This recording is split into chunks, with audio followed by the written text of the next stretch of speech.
Hey guys, this is Matt Brunet, and welcome to Movie News Weekly, hosted by FilmBook. Now, before we begin, let's take a look at what we got in this week's news, which includes the Force being stronger than it has ever been, Andy Serkis will make the fairy tale version of Gollum, even Katniss herself has enough of the Hunger Games, the critics will now have their say on what were the best of 2015, more of our toys are coming to life in a serious and action-packed way, the escape artist will be duking it out with the psychic, it will take 3 people to handle Barbie, a lot of biographies caught the Blacklist eye, a preview of what Ted Kennedy had to go through, and David Koepp will find the right words to revive the girl. So, with that said, let's get things started. The moment that everyone has been waiting for has finally arrived. Star Wars is back and bigger than you could possibly imagine. Star Wars: The Force Awakens destroyed the record books in order to get the biggest opening weekend of all time with almost $240 million, beating Jurassic World that opened with $209 million. It also broke the record for the biggest Thursday preview with $57 million and beating Harry Potter and the Deathly Hallows Part 2 on getting the most money in one day with $120 million on Friday. The other 2 movies that were so foolish to even think they would compete with it are certainly paying the price. The 4th Alvin and the Chipmunks film Road Chip received the weakest opening of the movies by getting more than $14 million. This is followed by the Tina Fey and Amy Poehler comedy Sisters that started a little smaller with more than $13 million.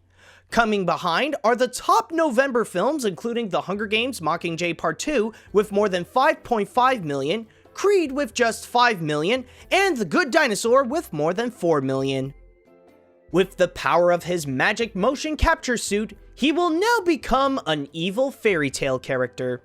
Andy Serkis will be producing, directing, and star in a new fairy tale movie called Steelskin for 20th Century Fox. The movie is based on the classic Grimm brothers fairy tale of Rumpelstiltskin, a trickster imp-like character that likes to make trades with the king's daughter. Serkis will be working on a script by Hossein Amini, who previously wrote Snow White and the Huntsman, and some are speculating that Steelskin could be in the same style of a retelling.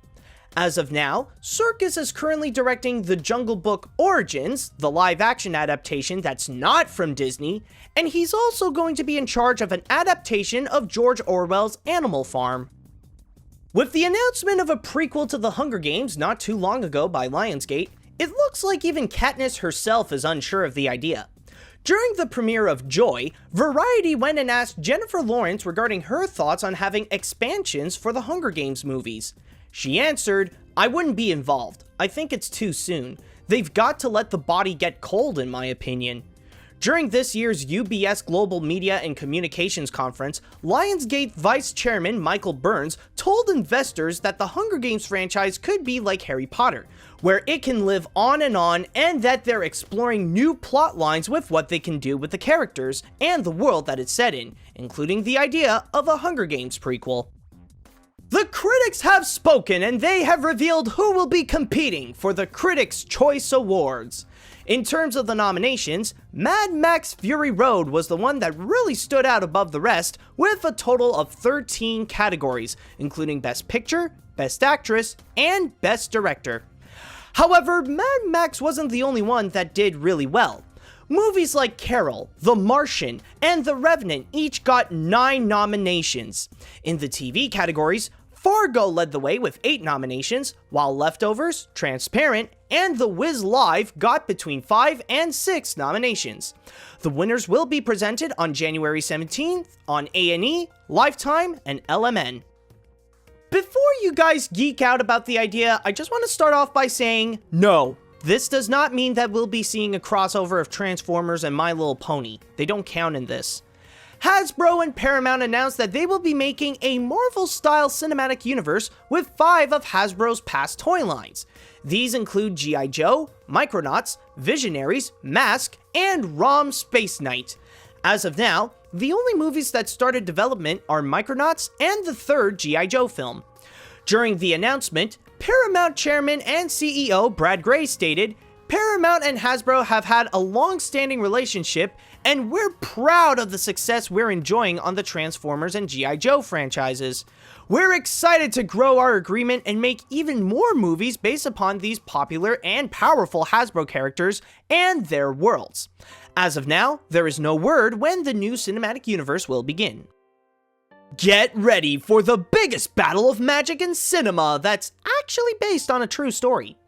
STX Entertainment is developing a movie based on David Jayer's book, The Witch of Lime Street, Seance, Seduction, and Houdini in the Spirit World. Shortly titled The Witch of Lime Street, the movie will focus more on the rivalry between psychic Marjorie Crandon and Harry Houdini, where the latter is trying to prove that Crandon is nothing but a fraud. The movie will be written by Jayer himself, and Mama director Andres Muschietti will be in charge of the projects. STX Oren Aviv said about the film that this is a spellbinding and exciting true story that weaves a fantastic mystery and lots of intrigue with history involving some of the most renowned and iconic figures of the era. The timeless question, is there life after death, is explored through a scientific quest to investigate and validate supernatural phenomena. Let's hope that third time's the charm with 3 people. Sony hired 3 writers to go and work on their upcoming feature based on the famous Mattel doll, Barbie. These include Burt Royal of Easy A, Hillary Winston of Community, and Lindsay Beer from the Transformers movies. The film will be produced by Laurie MacDonald, Walter F. Parks, and Amy Pascal. As I said before, this is the 3rd attempt to create a Barbie script after Sony was unimpressed with the previous works done by Diablo Gray and Jenny Bix before him. Barbie is set to hit the big screen on June 2017. Out of the 81 unproduced scripts, this year's The Blacklist includes some interesting subjects that are waiting to turn into a feature film. 2 of the most voted scripts, with a total of 44 and 40 votes, are both biographical films called Bubbles and Stronger, respectively. Stronger, written by John Polono and Scott Silver, depicts the story of Jeff Bauman, the man who lost his legs in the 2013 Boston Marathon bombing, who helped out the police finding the suspects of the tragedy. As for Bubbles, written by Isaac Adamson, the script is about Michael Jackson and his struggles with the scandals all about him through the eyes of the King of Pop's pet monkey. Other top scripts on the list includes Rocket, a biography of Roger the Rocket Clemens, Miss Loanne, the story of a lobbyist in her pursuit to have stricter gun laws, and True Fan, which depicts Steve Bartman being stalked and tortured by a die-hard Chicago Cubs fan. Of course, after handling a man like Christian Grey, the natural progression after that is to go and take on someone like Ted Kennedy. Sam Taylor Johnson, the director of 50 Shades of Grey, is now in talks with Apex Entertainment in order to direct Chappaquiddick. The movie is about the tragic event in 1969 when Senator Ted Kennedy accidentally drove off a bridge that also took the life of Mary Jo Kopech in Chappaquiddick, Massachusetts, and what happened both before and after the events.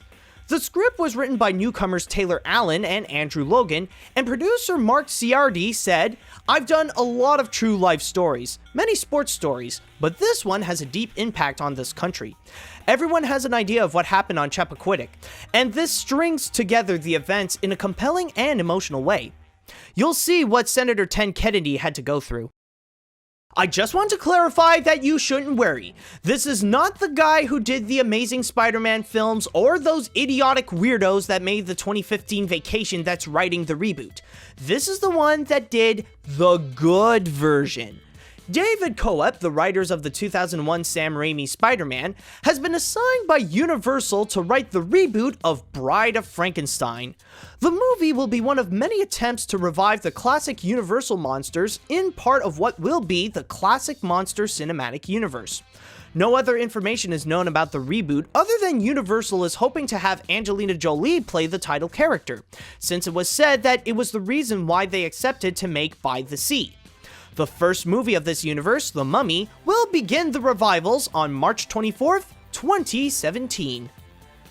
And that's all I've got for this week. Thank you guys so much for watching, and don't forget to head on down to film-book.com for all the latest movie and TV news, along with their columns on the box office and their theatrical release schedule.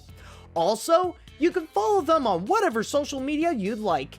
And while you're at it, you can follow me on my YouTube, Facebook, and Twitter if you're more into stuff like animation, Disney, and my weird sense of humor. If you are watching this on YouTube, then hit that like button and come subscribe to us, and also leave a little comment on what you think on the news this week. If you were listening to this on a podcast on iTunes or any other podcast service, then don't forget to rate and review what you just heard. Tune in next time for another round of Movie News Weekly, and until next week, see you later, dudes!